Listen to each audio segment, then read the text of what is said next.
Olá pessoal, tudo bem? Então a gente chega hoje à nossa 11ª aula, ou seja, já estamos da metade do caminho para o final, certo? Então vejam bem como essa pandemia afetou nossas aulas presenciais, mas a gente, enfim, continua aqui firme com vocês nessas aulas remotas, certo? A gente vai ver hoje uma das principais novidades que o Código de Processo Civil tem, não só enfim, no Instituto das Tutelas Provisórias, mas no seu geral, porque realmente o artigo 313 é muito importante, ok? Então prestem bem atenção e eventualmente me façam qualquer questionamento ali no YouTube, ou no Moodle, ou pelo WhatsApp, enfim, como vocês preferirem, certo? Então no artigo 313 a gente tem o Instituto da Tutela Antecipada Requerida em caráter antecedente. Então, qual vai ser o procedimento que nós vamos ter que ir ao Poder Judiciário para requerer uma tutela antecipada nessa modalidade? Fechou? A gente vinha vindo, então, desde o artigo 300, as disposições gerais para as tutelas de urgência. A gente não se esquece daquilo, não se esquece, porque se são disposições gerais da tutela de urgência e a tutela antecipada requerida em caráter antecedente é a tutela de urgência, obviamente, aqui a gente vai ter que, enfim, utilizar, certo? Então vamos lá. A gente tem, então, o procedimento que a gente vai passar para ver a tutela antecipada requerida em caráter antecedente. A gente sabe também, no segundo momento, que a partir do 303, né, até o final desse rito, a gente não vai tratar de tutela cautelar, elas têm um rito próprio logo após, e não é incidental, certo? Incidental é aquela que tu faz o requerimento no bojo do processo, a gente está falando aqui naquilo que antecede o processo, se eu quiser ir antes do processo, se eu quiser garantir, né, a fruição do meu direito antes da existência do processo principal ou do pedido principal.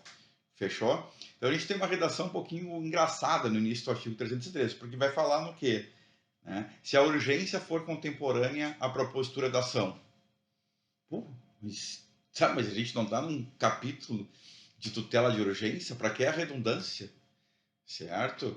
Não precisaria fazer uma redundância dessa forma. Se a gente já está na tutela de urgência, obviamente que a gente já está com uma urgência aonde? Né? No mesmo momento em que a gente vai propor ação. Caso contrário, a gente não estaria. Né? Vendo o 294 ou 311, a gente iria lá para o rito comum e faria nossos pedidos normais lá sem urgência nenhuma. Mas, enfim, né? Logo, logo, né, quando a gente for ver o Zoom, de repente, vocês vão entender melhor um pouquinho essa parte aí comigo. Ok? Então, quando a gente tem uma urgência concomitante à propositura da ação, o artigo 303 te permite, agora preste bem atenção, te fazer uma petição inicial simplificada, de fazer quase que um projeto de petição inicial, quase que um bosquejo de uma petição inicial, quase que um boneco de uma petição inicial, certo? O boneco que a gente usa muito, né? Na prática, vou te mandar um boneco, depois tu refaz e me manda novamente. Então a gente tem, né, essa permissão, e eu vou explicar logo depois por que, né, essa permissão para que a gente possa fazer, não aquela petição inicial que a gente, enfim, estudou durante o curso, mas uma petição inicial mais simplificada, ok? Então, quando a urgência for contemporânea à propositura da ação, a petição inicial vai limitar-se ao quê? Ao requerimento da tutela antecipada, certo? Tem, enfim, querer algo, ao requerimento dessa tutela final. Será que o que eu quero antecipadamente é o que corresponde lá no final? A exposição da lide, eu vou ter que contar a historinha. Né? Eu não vou me furtar de contar a história que vem por trás desse meu requerimento, certo? A exposição do direito, e prestem bem atenção, aqui que vai estar o quê? Artigo 300, aqui que vocês vão, né, descrever por que o direito de vocês é provável, frente aos fatos que vocês estão narrando. Fechou? Então a gente tem que fazer aqui nessa exposição do direito, olha, o meu direito é esse, né? Porque o artigo tal, porque a súmula tal, porque o precedente Z, porque a jurisprudência Y, porque o contrato N. É aqui que vocês vão mostrar por que vocês têm a probabilidade do direito. E depois a gente vem ainda no artigo 303 com o finalzinho do caput, da cabeça do artigo, que vai dizer que vocês vão ter que provar ainda a urgência.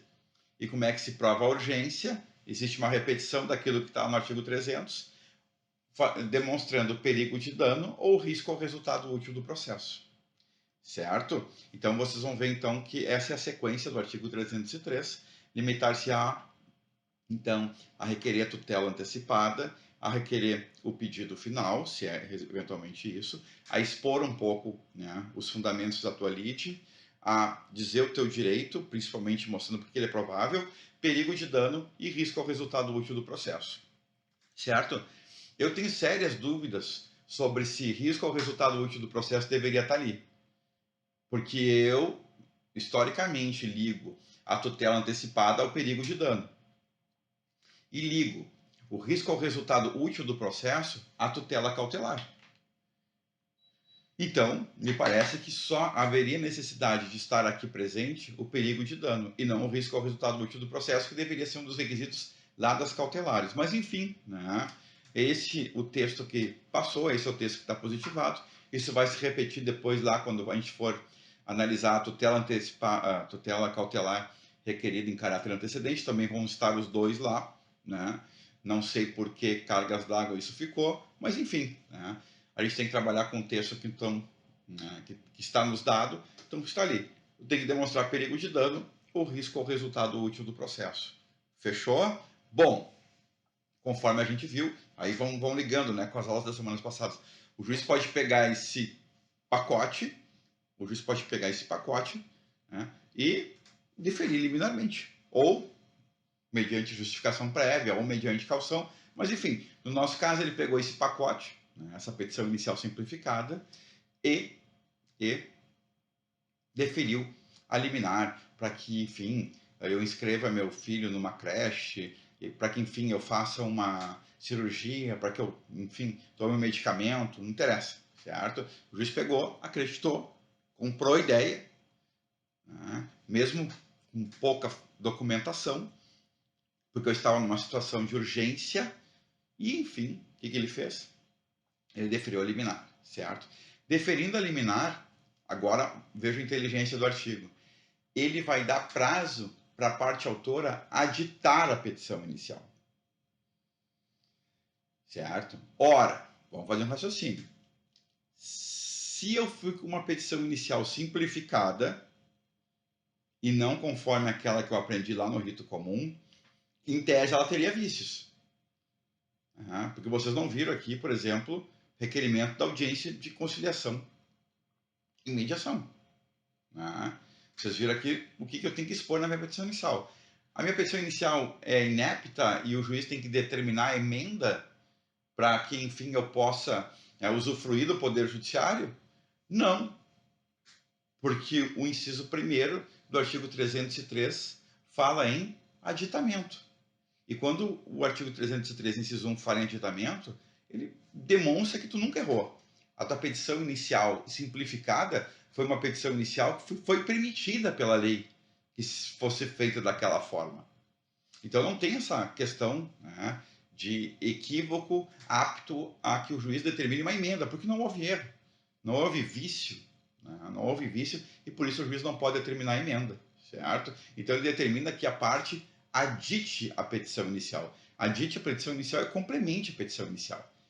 Que é quando, aí sim, pessoal, aí sim entra o maestro do drama. Porque vocês vão poder, nesse aditamento, conforme diz a lei, né, complementar a argumentação. Então, aquilo que vocês tinham feito em meia página, agora vocês vão, né, contar realmente a história. Caiu a lágrima na folha de papel, quando era papel, né? Agora vai cair a lágrima no computador, não vai adiantar nada. Enfim, para mostrar o drama que o cliente de vocês estão passando. Então, há uma complementação da argumentação. Há a possibilidade da juntada de documentos. Ali diz novos documentos, mas eu acho que, enfim, né, pelo que a gente tem trabalhado, são os documentos. Porque como tu não conseguiu pegar na urgência, agora, eventualmente, tu pode, né, juntá-los. Também a complementação do pedido final. É exatamente aquilo que tu quer então tu complementa, não, desculpa, a confirmação do pedido final.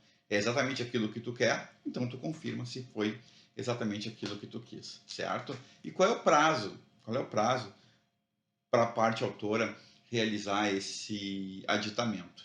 15 dias ou mais.